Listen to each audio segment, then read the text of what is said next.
সন্দেশখালীর ঘটনায় সোচ্চার সিঙ্গুর বুদ্ধবাবুকে সরিয়েছে সন্দেশখালী, মমতার চেয়ার খালি করবে। সিএনকে সাফ জানালেন সিঙ্গুরের কৃষকরা।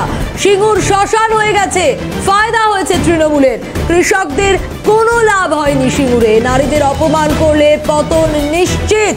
সিঙ্গুরে তাপসের মৃত্যু বামেদের পতনের কারণ, সন্দেশখালীও তৃণমূলের পতনের কারণ হবে। ফের সিঙ্গুরের কৃষকদের গলায় প্রতিবাদের সুর শোনাবো।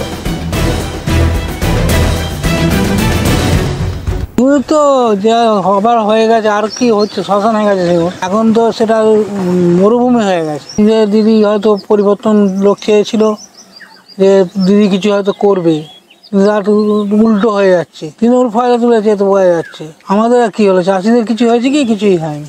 আমাদের কিছু লাভ। সন্দেশখালীতেও এখন হচ্ছে, আবার এতে দিদির পতনের রাস্তা এসে যাচ্ছে আস্তে আস্তে।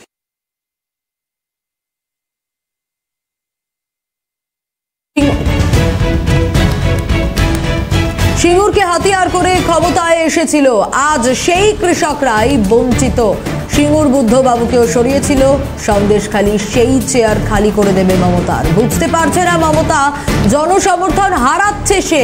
প্রতিক্রিয়া দিচ্ছে সিঙ্গুরেরই সাধারণ মানুষ।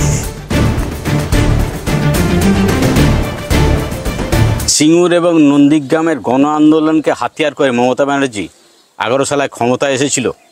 আজকে সন্দেশখালী মমতা ব্যানার্জির সেই আসন চেয়ার খালি করে দেবে। আজকে যেভাবে নারী নির্যাতন আর অত্যাচার হচ্ছে, মানুষের সহ্যের সীমানা ছাড়িয়ে যাচ্ছে। মমতা ব্যানার্জি এখনও পর্যন্ত বুঝতে পারছে না যে ভেতর ভেতর উনি কোথায় চলে যাচ্ছে ওনার সমর্থন। উনি যত দিন যাচ্ছে ক্রমশ মানুষের জনসমর্থন হারাচ্ছেন। সিঙ্গুর আন্দোলন বুদ্ধবাবুকে সরিয়ে মমতা ব্যানার্জিকে ক্ষমতা এনেছিল। আজকে সন্দেশখালী সেই পথ দেখাচ্ছে মমতা ব্যানার্জির চেয়ার খালি করার।